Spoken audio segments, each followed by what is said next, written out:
पिया ने विद्या की तरफ देखते हुए कहा, बताऊंगी तो तब ना, जब आप कभी मुझसे बात करेंगी।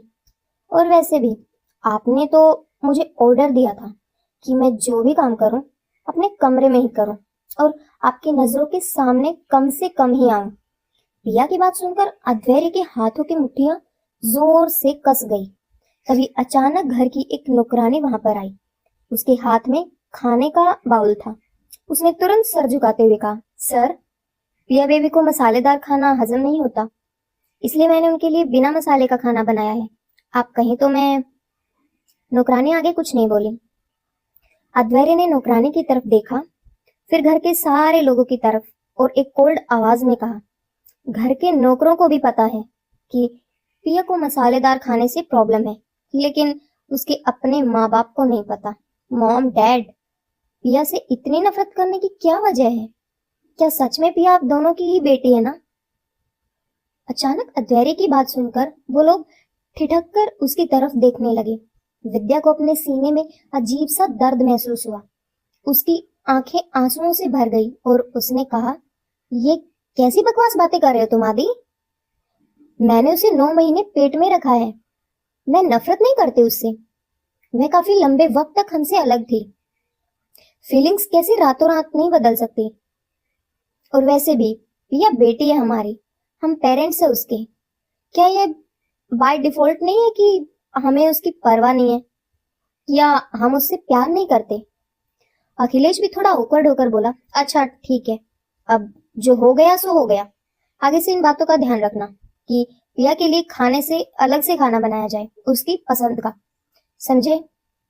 उसके बाद वह चुप हो गया। नजरें उठाकर उसने पिया की तरफ देखा, जो चुपचाप सिर झुकाकर बैठी हुई थी। कहीं न कहीं अपनी बेटी को देखकर उसे अजीब सा गिल्ट भी महसूस हो रहा था। अध्वर्य खड़ा हुआ, नौकरानी के हाथ से खाने का बाउल लिया और फिर पिया के पास जाकर बैठ गया। सब लोग चुपचाप बैठे रहे। अध्वर्य प्यार से पिया की प्लेट में खाना डालने लगा। पिया का दिल नरमाहट से भर गया। अध्वर्य प्यार से उसके सर पर हाथ फेरते हुए बोला, खाओ, और आगे से तुम्हें कोई भी प्रॉब्लम हो, come straight to me, okay? पिया चुपचाप हाँ में अपना सिर हिला देती है। पिछली जिंदगी में अध्वर्य इस घर में शायद ही कभी आता था। इराव्या के साथ वह जब से दूसरे घर में शिफ्ट हुआ था, परिवार का बिहेवियर पिया के लिए 180 डिग्री बदल गया था। अध्वर्य की प्रेजेंस में तो फिर भी वे लोग पिया को का थोड़ा ध्यान रख लेते थे, उसकी थोड़ी केयर करने का प्रिटेंड करते थे, लेकिन उसके चले जाने के बाद फिर तो वो बिल्कुल यूजलेस हो गई, किसी कचरे की तरह, जिस घर से किसी कोने में फेंक दिया गया हो। और सब लोग बस रेचल के ही इर्द गिर्द रहते थे, उससे प्यार करते थे, जबकि अध्वर्य वाकई में पिया से प्यार करता था, क्योंकि वह उसकी छोटी बहन है। पिछले जीवन में पिया को जो भी यहाँ फेस करना पड़ा, उसने कभी अध्वर्य से शिकायत नहीं की, जबकि अध्वर्य उसे अक्सर यही बात करता था कि उसे कोई प्रॉब्लम हो सीधा उसके पास आए। लेकिन पिया उसकी फिक्र करती थी, अपने भाई को कोई टेंशन नहीं देना चाहती थी, इसलिए वह हमेशा उसके सामने एक स्माइली फेस रखती थी। अपनी आंखों में आंसू लेकर रेचल ने कहा, पिया, प्लीज मुझे माफ कर दो, ये सब कुछ मेरी वजह से हुआ है। अगर मुझे पता होता कि तुम इस तरह का खाना नहीं खाती तो मैं तुम्हारे लिए अलग से खाना बना देती। तुम्हें हर्ट करने का मेरा कोई इरादा नहीं था। Please, I am really sorry. मैं सच में तुम लोगों के लिए कुछ करना चाहती थी, इसलिए मैंने बहुत मन से खाना बनाया, लेकिन मैं हमेशा गड़बड़ कर देती हूँ और मेरी वजह से सबका मूड खराब हो जाता है। यह बोलकर उसकी आंखों से आंसू टपकने लगे। सबका ध्यान तुरंत रेचल की तरफ चला गया, जैसा कि वो चाहती थी। इसकी नौटंकी देखकर इराव्या अपनी आंखें रोल कर लेती है। ज़ारा तो इन सब पर जैसे गौर ही नहीं कर रही थी। उसे थोड़ा बहुत प्यार और सिंपैथी पिया के लिए जरूर थी, बाकी उसके कनेक्शंस, उसके रिलेशंस, इमोशंस इस घर में बाकी किसी से भी खास जुड़े नहीं थे। अध्वर्य और पिया के अलावा वो ज्यादा किसी से बात नहीं करती थी और अपने आप को अपनी पढ़ाई और खेल में बिजी रखती थी। कैलाशी देवी एक गहरी सांस लेकर बोली, कोई बात नहीं, हमारी भी गलती है, हमें ध्यान रखना चाहिए था। हमें पता होना चाहिए था कि पिया का डाइजेस्टिव सिस्टम बहुत खराब है और उसके अकॉर्डिंग उसके लिए खाना तैयार करवाना चाहिए था। खैर छोड़ो, जो हो गया सो हो गया। अब बैठकर चुपचाप ब्रेकफास्ट करो। वैसे भी आज के लिए काफी ड्रामा हो गया है, हाँ? उसके बाद सब लोग आराम से बैठकर ब्रेकफास्ट करने लगते हैं। अद्वैर्य चुपचाप खाना खा रहा था और रेचल गौर से अद्वैर्य की तरफ देख रही थी, इस उम्मीद में कि शायद वह उसके खाने की थोड़ी सी तारीफ करे। उसकी तरफ देखिए, उसके लिए 2 वर्ड्स बोले। जिस तरह से वह पिया को खुद खाना सर्व कर रहा था, उसके लिए बोल रहा था, रेचल को अंदर ही अंदर बहुत गुस्सा आ रहा था, पर वह अपने गुस्से को कंट्रोल करके बैठी रही। वो अच्छी तरह से जानती थी कि एक लंबे वक्त तक उसके लिए अद्वैर्य उसका सगा भाई जैसा था, जब तक सच्चाई सामने नहीं आई कि वह उनकी असली बेटी नहीं है। अद्वैर्य के लिए उसके मन में जो फीलिंग्स हैं वैसे नहीं होनी चाहिए, यह फॉरबिडन है। लेकिन रेचल को इस चीज से कोई फर्क नहीं पड़ता। अब जो फीलिंग है वो है, वह झुटलाई तो नहीं जा सकती ना। और अद्वैर्य को इराव्या के साथ देखकर उसे इतना गुस्सा आता है कि सिर्फ ये वह ही जानती है। खाना खाते खाते इराव्या की नजरें रेचल पर जाती है, जो अद्वैर्य को देख रही थी, आंखों में एक अलग ही चमक के साथ। यह देखकर उसकी आंखें आपस में सिकुड़ जाती हैं। फिर वह अद्वैर्य की तरफ देखती है तो उसके एक्सप्रेशंस थोड़े नॉर्मल हो जाते हैं। अद्वैर्य अपनी नजरें ऊपर उठाकर भी नहीं देख रहा था, वह चुपचाप बैठकर खाना खा रहा था। कुछ गड़बड़ तो जरूर है, ये खाना रेचल का बनाया हुआ नहीं हो सकता। उसे तो चाय बनाने तक भी नहीं आती, फिर ये खाना कैसे बना सकती है? इराव्या रेचल की तरफ देखकर बोली, रेचल, ये छोले तुमने बहुत अच्छे बनाए हैं। इराव्या की बात सुनकर रेचल मुस्कुराकर बोली, थैंक यू वेरी मच। आदि को बहुत पसंद है, इसलिए मैंने बहुत मन से बनाए हैं। इराव्या ने हल्का सा अपना सिर हिलाकर मुस्कुराकर कहा, लगता है तुम मुझे बहुत ज्यादा प्यार करती हो। अचानक उसकी बात सुनकर सब लोग उसकी तरफ देखते हैं।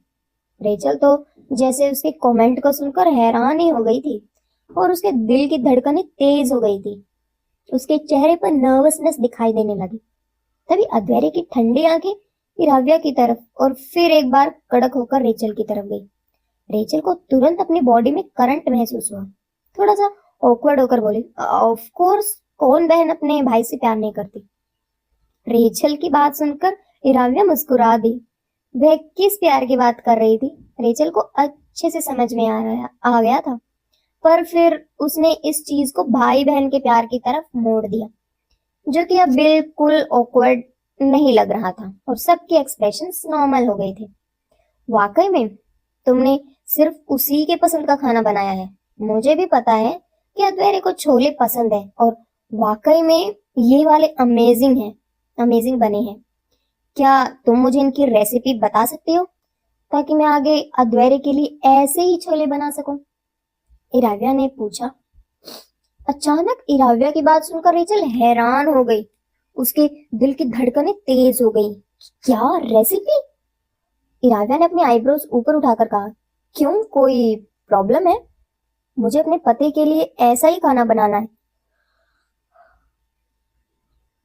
तो अगर तुम उनकी रेसिपी बता दोगी तो बहुत अच्छा रहेगा। खाना वाकई में बहुत टेस्टी है।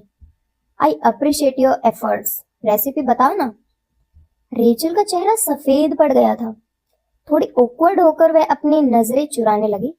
विद्या अपनी आंखों को सिकोड़ते हुए इराव्या से बोली, तुम खाना बनाओगी? वह भी आदि के लिए? इसके आगे वह कुछ बोल पाती इससे पहले ही अद्वैर्य ने कहा, वो मेरी बीवी है, क्या वह मेरे लिए खाना नहीं बना सकती? इराव्या ने अद्वैर्य की तरफ देखा और मुस्कुरा दी। विद्या ने कहा, ये कब से तुम्हारे लिए खाना बनाने लगी? इसका बस चले तो ये खाने में जहर मिलाकर तुम्हें दे दे। पिछली बार हॉस्पिटल में तो तुम एलर्जिक रिएक्शन की वजह से पहुंच गए थे ना। मुझे पूरा यकीन है कि तुम्हें हॉस्पिटल पहुंचाने में जरूर इसका ही हाथ रहा होगा। इसी ने कुछ किया होगा। पिछली बार किस तरह से इसकी लापरवाही की वजह से अद्वैर्य को हॉस्पिटलाइज्ड होना पड़ा था। इराव्या को यह सुनकर काफी दुख हुआ।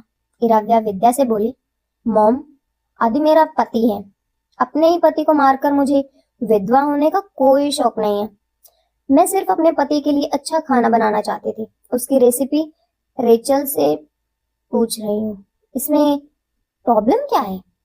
उसके बाद वह रेचल की तरफ देखकर बोली, और तुम रेसिपी बताने में इतना प्रॉब्लम क्यों हो रही है तुम्हें? तुम्हें तो पता है ना रेसिपी। एक मिनट, क्या ये खाना तुमने ही बनाया है? अचानक इराव्या की बात सुनकर रेचल के तो रोंगटे ही खड़े हो गए। उसने इराव्या से ऐसे सवाल की उम्मीद बिल्कुल भी नहीं की थी। वह अपने दिमाग में बोली, बेवकूफ औरत ये क्या कर रही है? कहीं से पता तो नहीं चल गया अब कि मैंने ये खाना होटल से मंगवाया है, वह भी किचन के पीछे वाली खिड़की से। ऐसा कैसे हो सकता है? मैंने तो बहुत सावधानी से खाना मंगवाया था, इसे कैसे पता चल गया? रेचल के दिमाग की बात सुनकर इराव्या अपनी आईब्रोज को ऊपर उठा लेती है। होटल का खाना? अच्छा बेटा, तो मतलब ये लड़की यहाँ पर सबको बेवकूफ बना रही है। रेचल को कुछ भी ना बोलता हुआ देखकर इराव्या एक बार फिर से खाना खाते हुए बोली, वैसे इस खाने का टेस्ट काफी ज्यादा जाना पहचाना लग रहा है।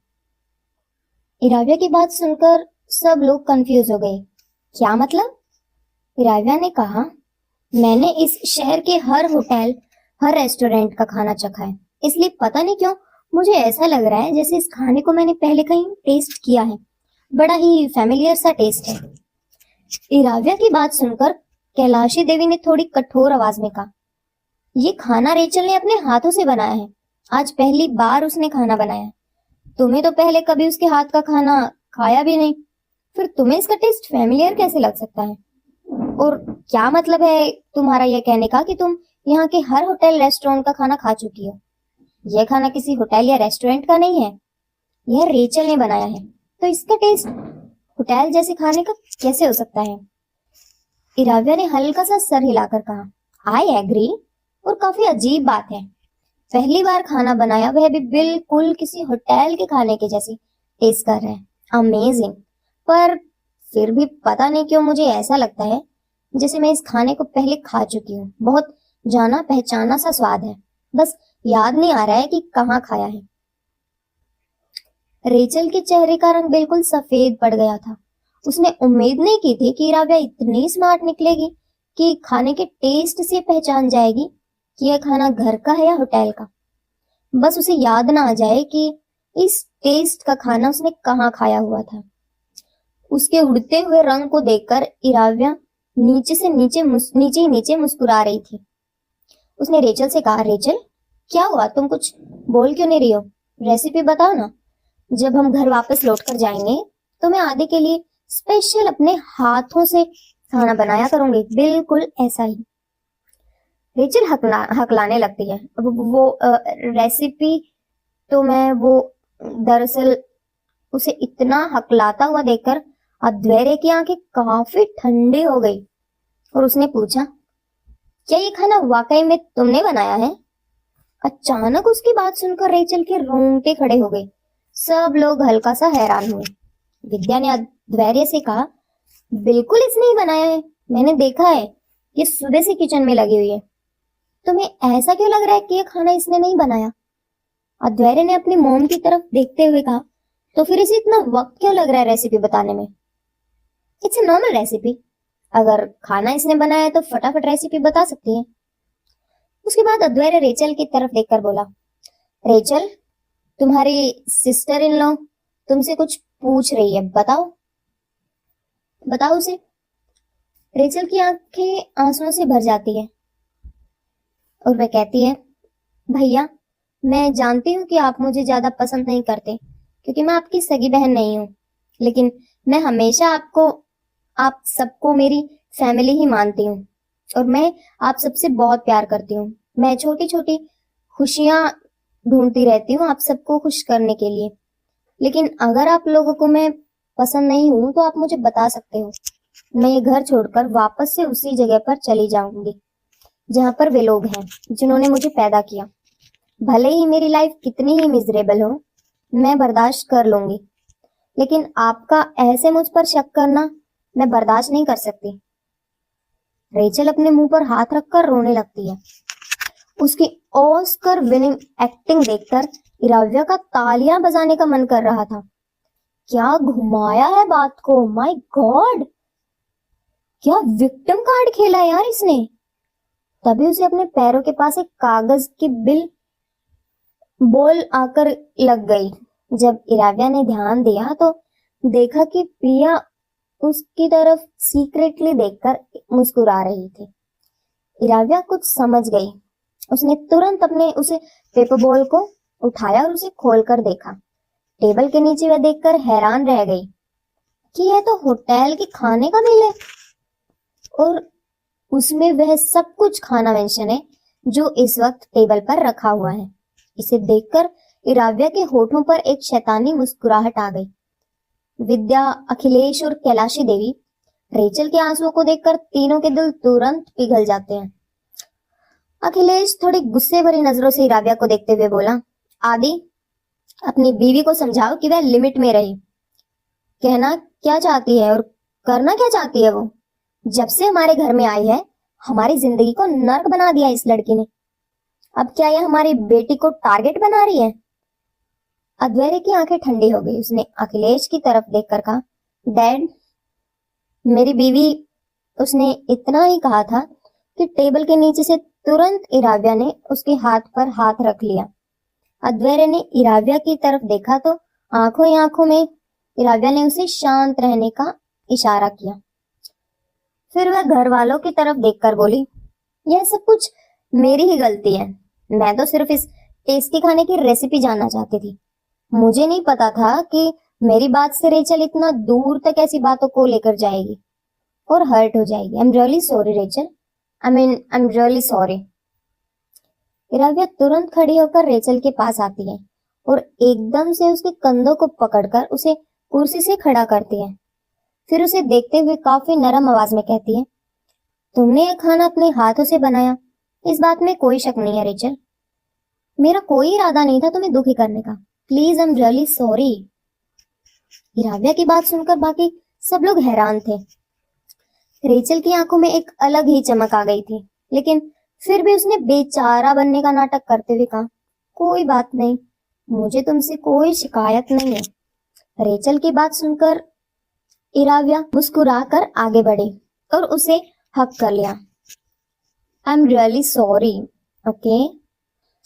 उसके बाद उसने हग ब्रेक किया जाने के लिए। वह जैसे ही पलटी तभी अचानक उसकी नजर नीचे गई और फिर उसने अपनी आंखों को सिकोड़ते हुए कहा, ये क्या है। रेचल का ध्यान भी पैरों के पास गया। कागज का एक टुकड़ा पड़ा हुआ था। वो भी कंफ्यूज लग रही थी। इराव्या नीचे झुकी, कागज के उस टुकड़े को उठाया और फिर बोली, ये तो किसी होटल का बिल लग रहा है। रेचल ने जैसे ही ये सुना उसकी आंखें शौक से फट गई। घर के बाकी सब लोग भी कंफ्यूज होकर उनकी तरफ देखने लगे। रेचल के दिल की धड़कनें बहुत तेज हो गई और वह अपने दिमाग में चिल्लाकर बोली, क्या, होटल का बिल? होटल का बिल यहाँ पर क्या कर रहा है? मैंने तो उसे डस्टबिन में फेंक दिया था, फिर ये यहाँ पर कैसे? उसके दिल की धड़कनें बहुत जोर जोर से बज रही थी। इराव्या तिरछी नजरों से उसके पीले पड़ चुके चेहरे को देखकर अंदर ही अंदर खुश हो रही थी। अभी क्या है बेटा, अभी तो तुम रुको। इराव्या तुरंत उस पर्ची को खोलने वाली होती है कि तुरंत रेचल कहती है, अरे वो मैं कल अपने फ्रेंड्स के साथ होटल गई थी, शायद वही रिसिप्ट मेरी पॉकेट में रह गई होगी। वह लेने के लिए हाथ आगे बढ़ाती है कि तुरंत इराव्या उस रसीद को खोल देती है और पढ़ने लगती। एक मिनट। यह बोलते ही रेचल का हाथ हवा में ही रुक जाता है और आंखें बड़ी हो जाती हैं। घबराहट के मारे उसका दिल जोर जोर से धड़कने लगता है। इराव्या ने कहा, ये तो खाने का बिल है और उसमें वही सब आइटम मेंशन किए हुए हैं जो इस वक्त टेबल पर रखे हैं। फिर वह बिल की डेट चेक करते हुए बोली, अरे ये बिल तो आज का है। यह सब लोग सुनकर चौंक गए। रेचल की हाथों की मुट्ठियां जोर से कस गई और उसके चेहरे का रंग बिल्कुल पीला पड़ गया। हिम्मत करते हुए बोली, ये क्या बोल रही हो तुम? इराविया ने कहा, सच बोल रही हूँ। तभी विद्या खड़ी होकर बोली, क्या बकवास कर रही हो, दिखाओ मुझे। रेचल कुछ बोल पाती इससे पहले ही विद्या बिल अपने हाथ में लेती है और पढ़ने लगती है। वो भी हैरान हो जाती है और फिर रेचल की तरफ देखती है। रेचल शर्मिंदगी से सर नीचे झुका लेती है और निचले होठ को कस के दांतों के नीचे दबा देती है। उस बिल को कैलाशी देवी और अखिलेश ने भी देखा। वो लोग भी बिल्कुल हैरान थे। विद्या ने रेचल की तरफ देखते हुए कहा, रेचल, ये सब क्या है? रेचल को कुछ भी समझ में नहीं आ रहा था। उसे इराविया पर बहुत ज्यादा गुस्सा आ रहा था, लेकिन इस वक्त वह कुछ कर भी नहीं सकती थी। अखिलेश ने रेचल से कहा, तुमने खाना होटल से मंगवाया और हम सबको बोल रही थी कि तुमने खाना खुद बनाया है। ये क्यों किया है तुमने? हम सबसे झूठ क्यों बोला है? कैलाशी देवी ने भी थोड़ी डिसअपॉइंटमेंट आवाज में कहा, रेचल, तुमसे ऐसी उम्मीद बिल्कुल भी नहीं थी। रेचल की आंखें लाल हो जाती हैं और तुरंत वह फूट फूट कर रोने लगती है। अचानक उसके रोने से इराविया अपनी आंखें रोल करती है, जैसे उसके ड्रामे से अमेज हो रही हो। ज़ाहरा के चेहरे पर कोई हाव भाव नहीं आता, बस चुपचाप बैठी हुई सब देख रही थी, जबकि पिया के होठों पर सीक्रेट मुस्कान आ जाती है। हो गया फिर से इनका ड्रामा शुरू। वह तो सुबह सुबह जब से रेचल किचन से निकलकर नहाने गई, तब पिया कॉफी बनाने के लिए किचन में आई। बाय चांस डस्टबिन में बिल पर उसकी नजर पड़ गई। यह उसके काम आ सकता है, यह सोचकर उसने उसे छुपा लिया। अचानक रेचल को फूट फूट कर रोता हुआ देखकर जाने क्यों विद्या का दिल दर्द करने लगा। उसने तुरंत रेचल को अपनी बाहों में पकड़ा और उसे शांत करते हुए बोली, पागल लड़की, रो क्यों रही हो? तुम हमें यह सब कुछ पहले भी तो बता सकती थी। रेचल ने फूट फूट कर रोते हुए कहा, मैं कई घंटों से कोशिश कर रही थी, हर बार मेरा खाना जल रहा था। मैं आप लोगों को खाना खिलाना चाहती थी, लेकिन मैं बहुत बुरा खाना बनाती हूँ और मैं आप लोगों को इतना बुरा खाना नहीं खिला सकती थी। मुझे डर था कि आप लोगों की तबीयत खराब हो जाएगी। जब लाख कोशिश करने के बाद भी मुझसे खाने लायक खाना नहीं बना, तो मुझे आखिर में होटल से ही खाना मंगवाना पड़ा, क्योंकि मैं आप लोगों को भूखा भी नहीं देख सकती थी। मॉम, डैड, ग्रैंडमा, मुझे माफ कर दीजिए प्लीज। रेचल की एक्सप्लेनेशन सुनकर उन तीनों के दिल पिघल जाते हैं। इराविया इरिटेट होकर अपने मन ही मन बोले, नो डाउट कि सब लोग इसके इशारे पर क्यों नाचते हैं इतना। इसके मगरमच्छ के आंसुओं ने तो पिछली जिंदगी में मुझे भी अपने झांसे में ले लिया था। वाकई में कितनी टैलेंटेड एक्ट्रेस है ये। कैलाशी देवी गहरी सांस लेकर बोली, अब जो हो गया सो हो गया, कोई बात नहीं। चुपचाप सब लोग बैठो और ब्रेकफास्ट करो। रेचल, ध्यान रहे, आगे से कभी इस तरह का झूठ अपने परिवार से मत बोलना। रेचल अपने होठ को दांतों के नीचे कसते हुए दबाते हुए उसके होठ दांतों तले कस के दबे हुए थे, ओके, और हाँ में सर हिला देती है। उसकी आंखों से लगातार आंसू टपक रहे थे। I am sorry grandma, I am really sorry. सब थोड़े डिसअपॉइंट जरूर लग रहे थे, लेकिन रेचल के आंसुओं ने उसके लिए उन लोगों की सिंपैथी बढ़ा दी थी। उसके बाद सब लोग चुपचाप बैठकर ब्रेकफास्ट करते हैं। रेचल मन ही मन गुस्सा हो रही थी। यह सब कुछ कैसे हो गया? ये बिल मेरे पास कैसे आ गया? मुझे कुछ समझ में नहीं आ रहा। उसके दिमाग की बातों को सुन सुनकर इराविया अंदर ही अंदर मुस्कुरा रही थी। अभी तो सिर्फ शुरुआत है, धीरे धीरे तुम्हारे सारे ड्रामे एक्सपोज होंगे। तुम बस वेट करो। एक तेज आवाज के साथ कॉफी का कप टेबल पर रख दिया जाता है, जिसमें से कॉफी निकलकर टेबल पर भी गिर जाती है। रिदवान अपनी आईब्रोज को ऊपर उठाकर सामने खड़ी नेफिला को देखता है, जो गुस्से में लग रही थी, लेकिन उसे नजरें नहीं मिला रही थी, आंखों को यहाँ वहां कर रही थी। रिदवान के हाथ में फाइल थी और वो अपने आराम से सोफे पर बैठकर कुछ काम कर रहा था। नेफिला की हरकत से रिदवान हल्की सी स्ट्रिक्ट आवाज में बोला, ये क्या हरकत है? नेफिला ने अपने कंधों को हल्का सा ऊपर उठाकर कहा, क्या? मैंने क्या किया? आपने कॉफी मंगाई, मैंने लाकर रख दी। अगर आपको कोई प्रॉब्लम है, अगर आपको मुझसे इरिटेट हो रहा है तो मुझे जॉब से निकाल सकते हैं, मुझे कोई प्रॉब्लम नहीं। उसकी हरकत देखकर रुद्वान समझ गया कि वो ये सब कुछ जानबूझकर कर रही है।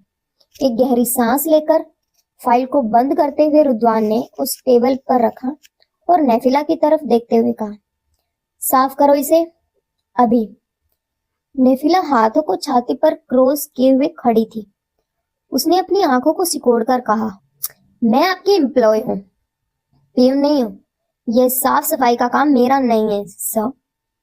रुद्वान नेफिला से बोला, और मैं बॉस हूँ तुम्हारा, मैं जिससे जो चाहे वो काम करवा सकता हूँ। गंदगी तुमने की है तो इसे साफ भी तुम ही करोगे। कम ऑन, साफ करो इसे, मुझे गंदगी पसंद नहीं है। रुद्वान की बात सुनकर नेफिला के चेहरे पर अनोइंग से एक्सप्रेशंस आ जाते हैं। फिर वे एक साफ कपड़े से टेबल को साफ करने लगती है और कॉफी के कप को भी टिश्यू पेपर के साथ अच्छे से क्लीन कर देती है। फिर उसे वहां पर रखकर रुद्वान की तरफ देखते हुए बोली, इज दैट ओके? रुद्वान ने कॉफी का कप अपने हाथ में लिया और हल्का सा सर हिलाकर कहा, आगे से ध्यान रखना, ऐसी गलती दोबारा नहीं होनी चाहिए, वरना। तभी तुरंत नेफिला उछलकर बोली, वरना क्या आप मुझे नौकरी से निकाल देंगे, है ना? रुद्वान ने एक बार फिर से नेफिला की तरफ देखा और कुछ सेकंड तक वह कुछ नहीं बोला। वो देख सकता था कि ये लड़की नौकरी छोड़ने के लिए कितनी बेसब्र हो रही है, लेकिन वो ऐसे कैसे नौकरी से निकाल सकता था? रुद्वान ने अपनी बात को कंप्लीट करते हुए कहा, वरना तुम्हें एक्स्ट्रा काम के लिए टाइम लिया जाएगा तुमसे। यह सुनकर नेफिला का मुंह खुला का खुला रह गया। रुद्वान कॉफी पीते हुए फिर से अपनी फाइल्स में देखने लगा। नेफिला इरिटेट होकर बोली, तुम आखिर मुझसे चाहते क्या हो? अचानक नेफिला की बात सुनकर रुद्वान ने उसकी तरफ देखा। उसके हाथों की मुट्ठियां जोर से कस गई थी। No more formal expression. अब तो वो काफी इरिटेट लग रही थी। उसने सीधा सीधा रुद्वान को देखते हुए कहा, तुम अच्छी तरह से जानते हो कि मेरा यहाँ पर दम घुटता है, मैं यहाँ काम नहीं करना चाहती। उसके बाद भी तुम मुझसे जबरदस्ती कर रहे हो, मुझे यहाँ पर रखे हुए हो। आखिर तुम मुझसे चाहते क्या हो? रुद्वान अपनी आईब्रोज को उठाकर बोला, आपसे सीधा तुम? इंटरेस्टिंग। नेफिला बहुत इरिटेट हो रही थी। रुद्वान ने कॉफी के कप को वापस टेबल पर रखा और नेफिला की तरफ देखते हुए कहा, नेफी, मुझे एक बात बताओ, तुम जितने वक्त से भी यहाँ पर काम कर रही हो, क्या कभी भी तुम्हें कोई प्रॉब्लम हुई है? किसी स्टाफ ने या खुद मैंने भी कभी तुम्हारे साथ गलत बिहेव किया है? कोई बदतमीजी से बात की या कभी डांटा हो? फिर तुम इतना डिटरमाइंड क्यों लग रही हो ये जॉब छोड़कर जाने के लिए? मुझे वैलिड रीजन बताओ। नेफिला रुद्वान की आंखों में देखते हुए बोली, और क्या करेंगे आप वैलिड रीजन जानकर? रुद्वान ने कहा, अगर मुझे तुम्हारा रीजन जायज लगा तो मैं फ्री कर दूंगा तुम्हें। नेफिला को कुछ सेकंड तक चुप रही।